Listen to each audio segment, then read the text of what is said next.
What up, y'all? It's your boy, Mr. Downtown Melo. You're listening to the Entertainment Report on iHeartRadio, live from Barcelona, Spain for Friday, July 28th, 2017, delivering some major stories and trends going on in the world of entertainment and beyond. You can follow the show on Facebook, Twitter, or Instagram, facebook.com/The Entertainment Report with Ray Melo, that's RAYMELO, on Twitter at The Enter Report, or on Instagram at The Entertainment Report. You can listen to the show anytime you want on iHeartRadio. Just go to iHeart.com or your iHeart phone app, search for The Entertainment Report, and it'll take you to the page. Amazon announced it will start to self-distribute its own films, beginning with the next Woody Allen project, Wonder Wheel. Amazon will release Wonder Wheel in theaters on December 1st without a distribution partner, unlike its past theater releases, which were distributed with the insistence of independent studios, reported Variety. The self-distribution format marks an evolution in Amazon's Hollywood presence. After years of distributing content on its website and co-distributing featured films in theaters, it now has the infrastructure in place to be a fully independent movie studio. Bob Burney, the Amazon's head of marketing and distribution, will be in charge of the company's theater releases. With Allen's Wonder Wheel set for a December release, the height of award season is expected to contend for hardware. Ken Jones, the director and selection committee chair for the New York Film Festival, which Allen's movie is scheduled to close in October, says, "I'm not quite sure what I expected when I sat down to watch Wonder Wheel, but when the lights came up, I was speechless." The film stars Kate Winslet, Juno Temple, Justin Timberlake, and James Belushi. It takes place in 1950s Brooklyn. Not much else about the movie has been publicly released. Wonder Wheel will be the third project Allen has made for Amazon after the critically praised featured film Cafe Society and the critically reviewed Amazon web series Crisis in Six Scenes. Matt Bomer says the 1930s era film producer he plays in the new Amazon drama The Last Tycoon is trying to achieve immortality against a ticking clock. Based on F. Scott Fitzgerald's unfinished Hollywood set novella, the series co-stars Kelsey Grammer, Lily Collins, and Dominique McGillett. It is to premiere in its entirety Friday. Bomer, who plays Monroe Starr, a successful movie man with a congenital heart condition and a late actress wife he is trying to replace. Bomer told UPI in a roundtable interview in New York Monday, whether he is even aware of it or not, he is still so devastated by the loss of Mina, and he is willing to project her onto Kathleen, played by McGillett, without even knowing that he is. And I think that's so much of his through line in this piece is about trying to achieve immortality, trying to put a stamp on the world, and a big part of that was being able to create a star. He also added being able to make something immortal, something permanent, even if his heart condition takes him out of the world early. And so when that fell through with Mina, he sees another chance to do that. But it doesn't start out really only in a fair playing ground. It's only when the relationship gets deeper and deeper that I think he starts to really understand who Kathleen is and love her for that, on top of the qualities she has that are similar to Mina's. Asked how the show's underlying socioeconomics themes, which includes war, race, immigration, protection for labor, and equality in the workplace, relates to what is going on in the world today, the actor noted, "It was really revelatory to me that as the show went on, the social commentary became more and more appropriate to now." He also added, "It could have taken place in 1936 or 2017 seamlessly, and I knew that was something that director Billy Ray and writer producer Chris Kaiser were going to try to integrate into the show, but it was a wild thing to me. There was so much going on in 1936 with the height of the Great Depression, the Spanish Civil War, and Germany on the move, and all those things. There was a tension in the air. I felt like there is a palpable tension in the air here now that they were able to tap into it." McGillett, who was sitting beside Bomer, says, "Yeah, and Hollywood provided this big escape from all of that, which it still does in today's climate. It's an escape as it's TV and all the content that we have on offer today." Bomer confessed, "I'm not going to lie, I was watching Shark Week on my lunch break." McGillett teased it to escape from the filmmaking. He said, "No, just today, Matt, we need you on set. Michael Phelps is about to race a great white shark. I will be out when I'm ready. No, just today. I was watching it, not while filming." Showtime says it has ordered City on a Hill, a one-hour drama pilot set in 1990s Boston and executive produced by lifelong friends Ben Affleck and Matt Damon. The pilot was written by Chuck McLean and is to be directed by Gavin O'Connor. Jennifer Todd, the executive producer, said in a statement Thursday, City on a Hill is a gritty thriller about severe corruption and gangs, the type of series that takes you back and centers around the crime-riddled streets of Boston in the early 90s. We're excited to be a part of this project and with Showtime and to partner with Gavin again. O'Connor added, Chuck wrote a pressure cooker of a script steeped into the tribal codes of a Shakespeare play, family, blood, betrayal, honor. He takes on the ties that binds is handled with a deep honesty and insight. I see the show as a brawling thriller and an intimate family drama played out on the rough streets of Boston. Affleck and Damon, whose real-life roots are in Boston, won the Oscar for Best Original Screenplay for penning 1997's Good Will Hunting. TNT says it has renewed its drama Animal Kingdom for a third season to air in 2018. Sarah Aubrey, the executive vice president of original programming for TNT, said in a statement Thursday, the Cody's Family's drama keeps bringing more and more viewers back for more. Animal Kingdom has earned its place among a very selected group of cable dramas that continues to grow audiences thanks to superior writing and storytelling. Starring Ellen Barkin, Scott Speedsman, Sean Hatsoy, Ben Robson, Jake Weary, Finn Cole, Molly Gordon, and Carolina Guerrero. The show is produced by John Wells Production in association with Warner Brothers Horizon Script Television. Season 2 continues to air Tuesday nights through August 29th. Chris Pine has signed on to play a journalist in TNT's drama One Day She'll Darken, the pilot for which is to be helmed by his Wonder Woman director Patty Jenkins. The synopsis explains, One Day She'll Darken tells the incredible story of Fauna Hodel, who was given away by her teenage birth mother to a black restroom attendant in a Nevada casino in 1949. As Fauna begins to investigate the secrets of her past, she follows a sinister trail that swirls even close to an infamous Hollywood gynecologist, Dr. George Hodel, a man involved in the darkest Hollywood debauchery, the spider in the web around the legendary Black Dahlia murder of Elizabeth Short in Los Angeles in 1947. Sam Sheridan wrote the 6-episode program, which shooting schedules to begin this fall. Sarah Aubrey, the executive vice president of original programming for TNT, said in a statement Thursday, Patty Jenkins is a phenomenally talented director who has always delivered powerful characters, from the unforgettable true-life serial killer monster to the game-changing superhero warrior in Wonder Woman. One Day She'll Darken is a mind-boggling true mystery with unpredictable twists and turns and edge-of-your-seat chills.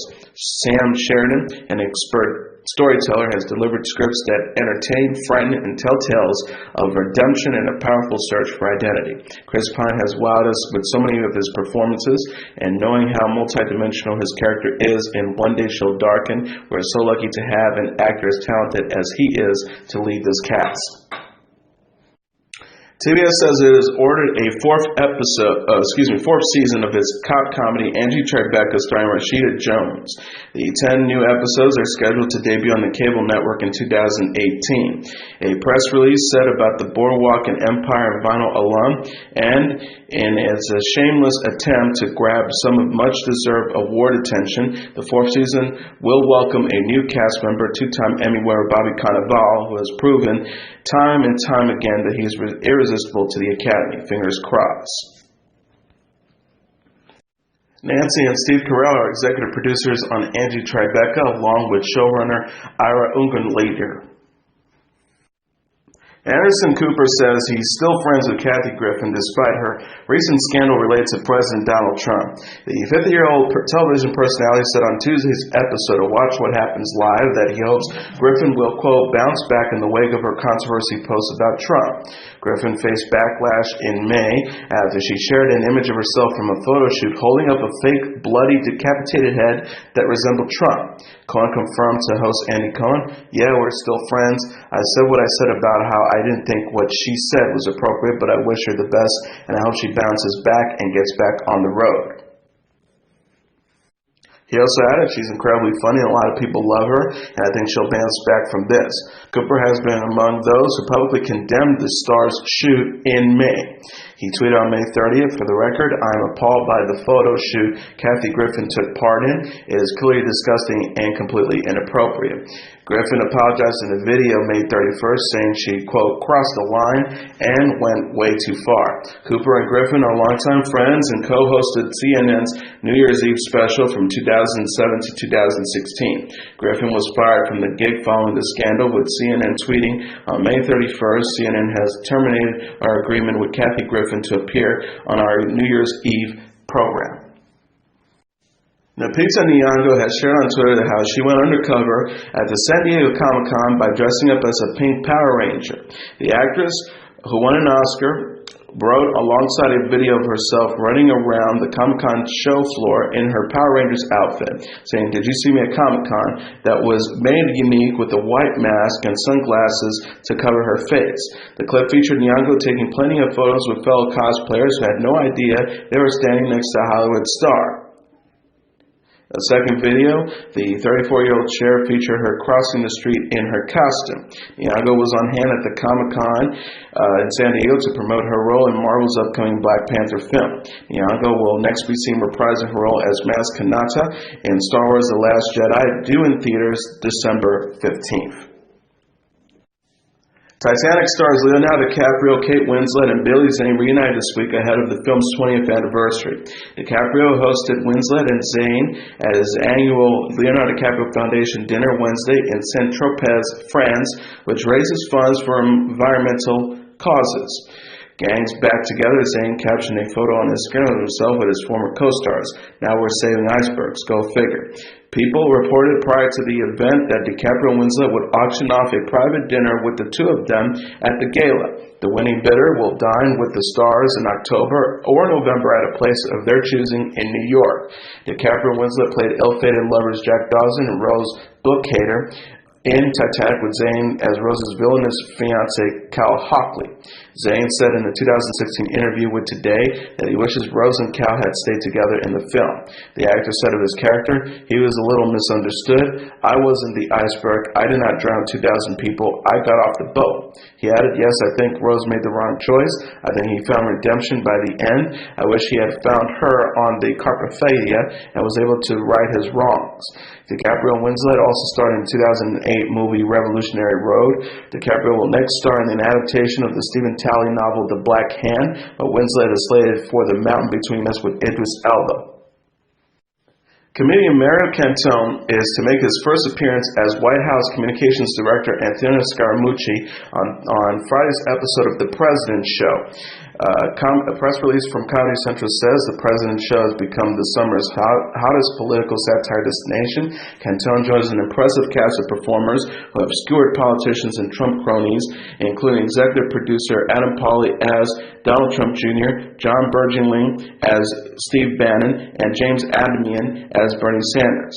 The networks earlier this week announced the extension of the Oval Office set Mock's talk show for an additional 7 episodes for a total of 22. The series features Anthony Anthimuck as President Donald Trump and Peter Gertz as Vice President Mike Pence.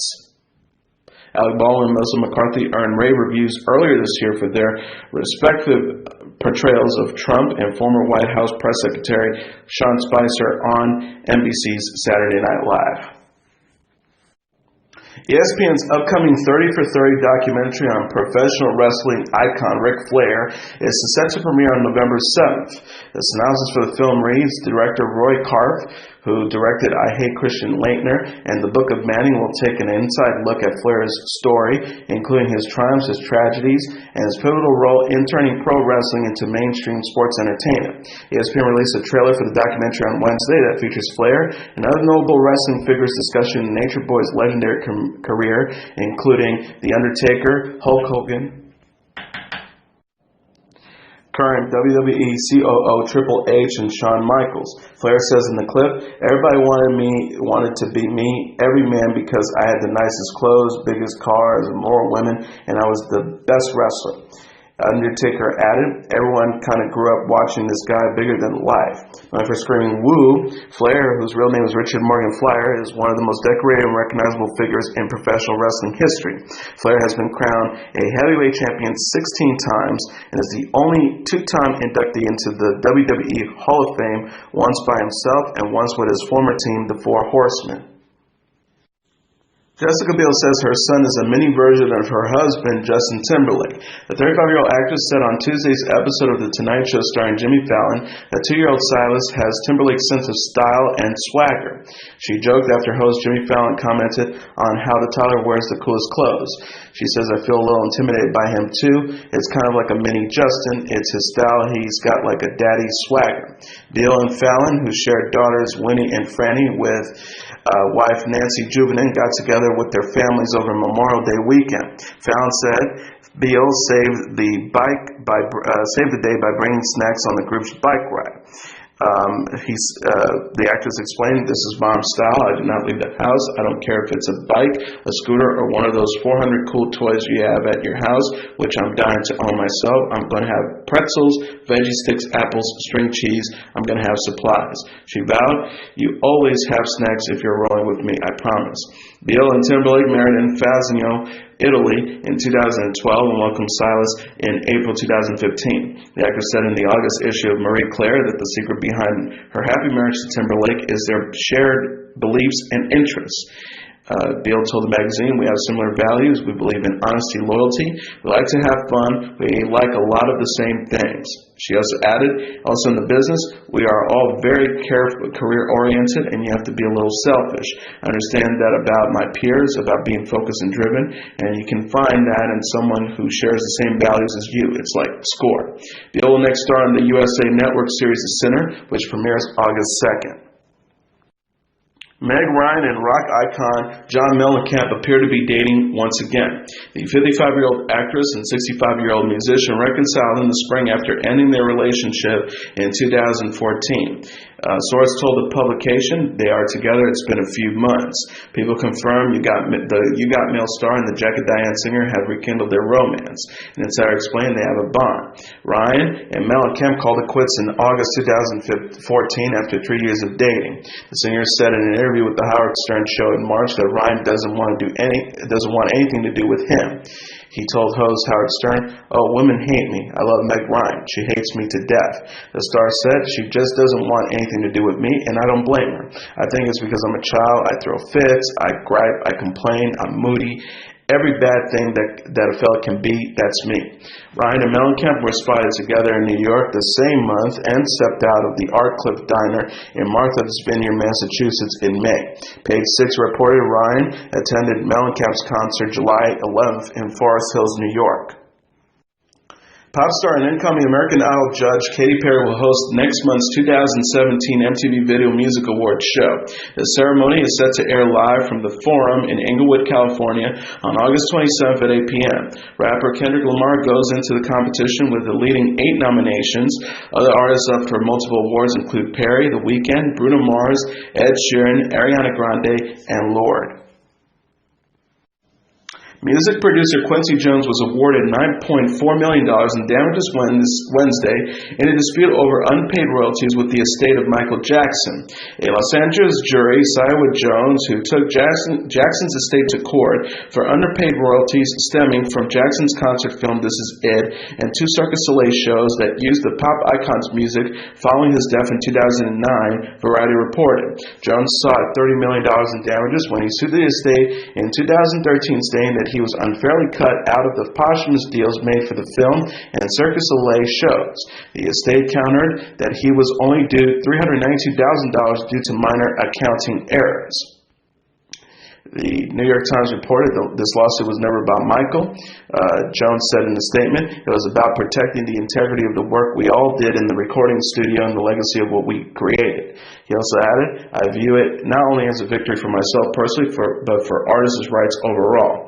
Jackson's estate lawyer Howard Weitzman said the following verdict, any amount above and beyond is what is called for in his contracts is too much and unfair to Michael's heirs. Jones collaborated with Jackson and produced 3 of his most successful albums, Off the Wall, Thriller, and Bad. And finally, Rihanna met with French President Emmanuel Macron in Paris to discuss global education efforts. The 29-year-old Barbadian singer spoke Wednesday with the President and First Lady Brigitte Macron on behalf of the Global Partnership for Education and her Claire Leone Foundation. Rihanna told reporters after the sit-down, according to a clip from ABC News, "I just had the most incredible meeting with the President and the First Lady." She says they were incredibly welcome to us. We focus on the topics of education from global aspects, and we're going to make a very big announcement this coming September. We are going on to do even more work this October in Africa. The star added, "I was so inspired and impressed with his leadership, and I can't wait for you guys to hear where this is going to go, but I think this is the year for education." Thank you so much, and stay tuned. Rihanna founded the Claire Leone Foundation, a nonprofit focused on benefiting impoverished communities, in 2012 and was named a global ambassador for the Global Partnership for Education in September. The singer captioned a photo of herself and Macron for her 55 million Instagram followers. "Still can't believe how incredible yesterday was." And she also added, "I am tremendously impressed and inspired by how committed President Emmanuel Macron and Madam First Lady Brigitte Macron both are to making a global impact on education. It was quite an honor to meet and discuss our plans for the near future. At Claire Leone FDN, #CFL, #GPE, #Global Citizen." Rihanna asked several world leaders, including Macron and Canadian Prime Minister Justin Trudeau, to support education funding last month on Twitter. Macron told his followers Wednesday that he is committed to the cause. And as your entertainment report for Friday, July 28, 2017, I'm your host, Mr. Downtown Ray Melo. I'll be back on Monday to deliver some major stories and trends going on in the world of entertainment and beyond. You can follow the show on Facebook, Twitter, or Instagram. Facebook.com/The Entertainment Report with Ray Melo. That's RAYMELO. On Twitter at The Enter Report, or on Instagram at The Entertainment Report. You can listen to this episode or any previous episodes of The Entertainment Report anytime you want on iHeartRadio. Just go to iHeart.com or your iHeart phone app, search for The Entertainment Report, and it'll take you to the page. Everyone have a great weekend. Good night, and God bless you all.